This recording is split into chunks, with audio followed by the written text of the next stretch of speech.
तो hello everyone, this is Birsa and you are watching Birsa study point. तो आज हम करने आ रहे हैं क्लास 9th के साइंस सब्जेक्ट में most important question of gravity के हम मोस्ट इंपॉर्टेंट क्वेश्चन करने आ रहे हैं और जिनके एग्जाम में आने की प्रोबेबिलिटी बहुत ज़्यादा होती है।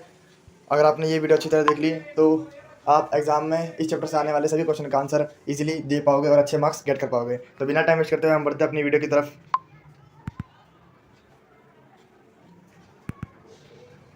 तो इसमें हमारा पहला क्वेश्चन आता है, न्यूटन के गुरुत्वाकर्षण का सार्वत्रिक नियम हमें बताना है।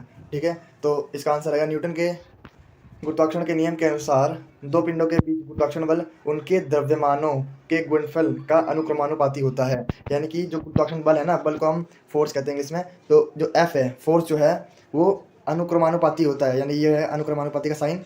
ठीक है, हमने मान लिया कि ये हमारा एक ऑब्जेक्ट है ए और ये है बी।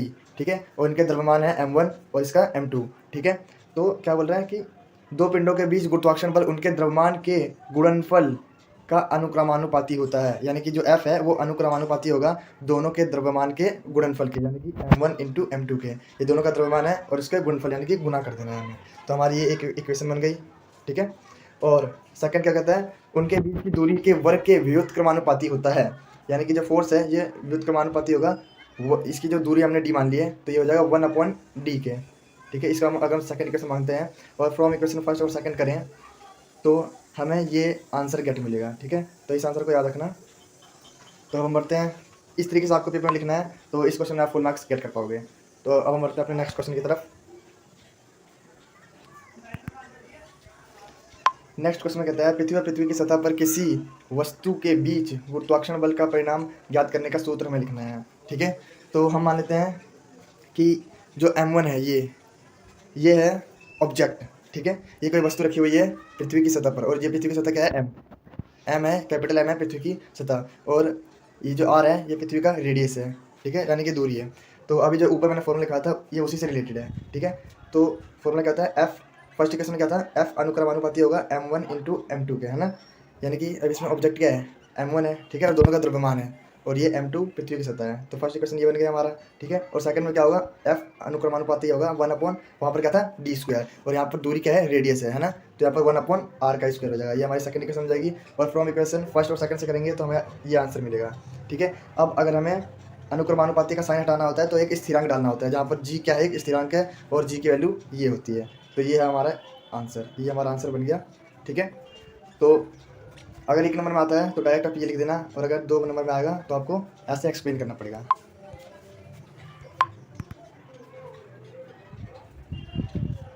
तो हमारा नेक्स्ट क्वेश्चन है, मुक्त पतन या गुरुत्वीय त्वरण से आप क्या समझते हैं। तो मुक्त पतन क्या होता है, देखो जब हम ना किसी ऊंचाई से, हमने मान लिया कोई h ऊंचाई है हमारी, ठीक है, इतनी ऊंचाई से अगर हम ना किसी भी ऑब्जेक्ट यानी किसी वस्तु का अगर हम धरती पे गिराते हैं ना तो क्या होता है, इस पर कोई बाहरी बल कार्य नहीं करता। यानी कि जो वस्तु है ना उस पर कोई बाहर से बल नहीं लगता। जो पृथ्वी है ना वो अपने गुरुत्वाकर्षण बल से उसे खींचती है। तो इसी को अब हम साइंस के लैंग्वेज में लिख देंगे, मुक्त पतन, मुक्त रूप से छोड़ने पर पिंड पर कोई बाहरी बल कार्य नहीं करता। यानी कि हम जब भी किसी वस्तु को किसी ऊंचाई से छोड़ते हैं धरती पर तो उस पर कोई बाहरी बल कार्य नहीं करता, सिर्फ पृथ्वी पिंड को गुरुत्वीय बल से अपनी ओर आकर्षित करती है, जिस कारण पिंड पर गुरुत्वीय त्वरण कार्य करता है। ठीक है, इस कारण यहाँ मुक्त पतन या त्वरण गुरुत्वीय त्वरण कहलाता है। ठीक है, ये भी क्वेश्चन इंपॉर्टेंट है, एग्जाम में कैसे पूछा जाता है। अब हमारा नेक्स्ट क्वेश्चन है, हमें डिफरेंस बताना है द्रव्यमान और भार के बीच अंतर। तो द्रव्यमान क्या होता है, ये सर्वत्र समान होता है। यानी कि द्रव्यमान ये हर जगह इसकी जो वैल्यू होगी वो सेम होगी। जैसे कि धरती पर अगर किसी ऑब्जेक्ट यानी कि किसी वस्तु का भार 1 किलो है तो वो चंद्रमा पर भी 1 किलो ही होगा। और जो भार है ये भिन्न भिन्न होता है हर जगह। जैसे कि यहाँ पर कोई वस्तु है, यहाँ पर उसका भार 1 किलो है, तो वो जैसे चंद्रमा पर उसका भार अलग अलग हो सकता है। ठीक है, और सेकंड इसका आएगा, द्रव्यमान का माप भौतिक तुला द्वारा किया जाता है और भार का माप कमानीदार तुला द्वारा किया जाता है। और ये एक अदिश राशि है और भार एक सदिश राशि है। और किसी स्थान पर g का मान 0 होने पर भी द्रव्यमान का परिणाम नहीं बदलता। और इसमें क्या होता है, 0 होने पर वस्तु का भार भी 0 हो जाता है। ठीक है, तो इसे आप याद कर लेना। अब क्वेश्चन है, चंद्रमा पर किसी वस्तु का भार पृथ्वी पर भार का 1/6 क्यों हो जाता है? ये भी बहुत इंपॉर्टेंट क्वेश्चन है, इसे आप अच्छी तरह याद कर लेना। ऐसा इसलिए होता है क्योंकि चंद्रमा का गुरुत्वीय आकर्षण बल पृथ्वी के मुकाबले 1/6 कम रहता है, जिसके कारण किसी वस्तु का भार कम हो जाता है। जो पृथ्वी का आकर्षण बल है ना, वो 6 गुना ज़्यादा रहता है चंद्रमा के कंपैरिजन में, इसीलिए ऐसा होता है। ठीक है। और अगला क्वेश्चन है, पतली और मजबूत डोरी से बनी स्ट्रैप वाले स्कूल बैग को पकड़ना मुश्किल होता है, क्यों? तो इसका आंसर है, एक पतली और मजबूत डोरी से बने पट्टे की सहायता से स्कूल बैग को उठाना कठिन होता है, क्योंकि स्कूल बैग की पतली पट्टी होती है, और जब पट्टी पतली होती है तब बैग का प्रेशर ज़्यादा होता है। जब जो स्कूल बैग की जो पट्टी होती है अगर वो पतली होगी तो उसका जो प्रेशर ज़्यादा होगा, जिससे उठाने में कठिनाई होती है। और अगर पट्टी मोटी होती है तो उसे आसानी से उठाया जा सकता है, तो उसका प्रेशर क्या होता है? कम होता है प्रेशर।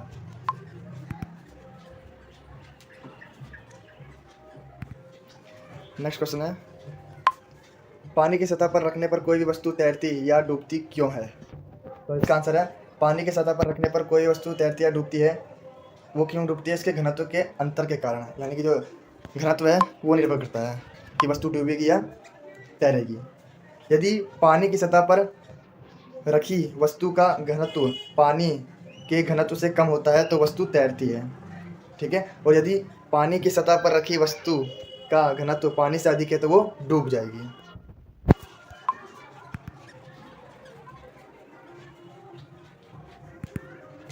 अब हमारा नेक्स्ट क्वेश्चन है, जब दो वस्तुओं के बीच की दूरी आधी कर दी जाती है तो उनके बीच गुरुत्वाकर्षण बल कैसे बदल जाता है? ये भी बोर्ड क्वेश्चन है बहुत ज़्यादा।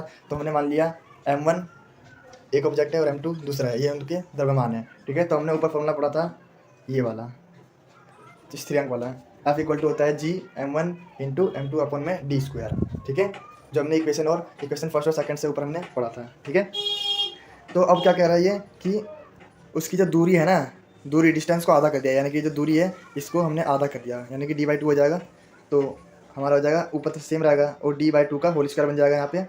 और फिर से जब हम सॉल्व करेंगे तो d²/4 आ जाएगा। ठीक है। और ये 4 ऊपर जाके इंटू हो जाएगा, तो आंसर, और ये यही वैल्यू है। ठीक है।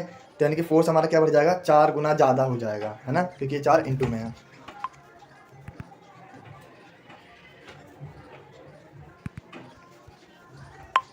अब अगला क्वेश्चन आता है, आर्किमिडीज के सिद्धांत के 4 अनुप्रयोग लिखने हैं। ठीक है। तो सबसे पहले आर्किमिडीज का सिद्धांत होता क्या है? तो इसका सिद्धांत ये होता है, यहाँ पर लिख लेना, यहाँ पर लिखा नहीं है। जब हम किसी वस्तु को द्रव या फिर जल में पूर्णतः डुबोते हैं तब उस वस्तु पर उत्प्लावन बल कार्य करता है, जिससे वस्तु के भार में कमी आ जाती है। उसके भार में कमी उतनी आती है जितना उसके द्वारा जल को विस्थापित किया गया है। ठीक है। और इसके जो अनुप्रयोग हैं वो एग्जाम में पूछे जाते हैं, जैसे कि याद कर लेना, जहाज का समुद्र और नदी में तैरना, मनुष्य का नदी में तैरना, मछलियों का नदी में तैरना, और बड़े से गुब्बारे का हवा में स्थिर रहना। दूध और पानी के घनत्व को पता करने के लिए हम किसका? लेक्टोमीटर का उपयोग करते हैं। ये कई कार्यक्रम में पूछ लिया जाता है, जो आर्किमिडीज के सिद्धांत पे आधारित है, और इसका कोई ऐसा मात्रक नहीं होता, और ये इसका फॉर्मूला है, इसे भी याद कर लेना। ठीक है। नेक्स्ट क्वेश्चन है, द्रव में डूबी वस्तु पर उत्प्लावन बल की दिशा में कार्य करता है। पानी के नीचे छोड़ा गया प्लास्टिक का एक बॉक्स पानी की सतह पर क्यों आता है? तो इसका आंसर रहेगा, जब हम किसी वस्तु को द्रव में डुबोते हैं तो उसमें एक बल ऊपर की दिशा में और कार्य करता है, जिसे हम उत्प्लावन बल कहते हैं, जिस कारण हमें वस्तु के भार में कमी महसूस होती है। यानी कि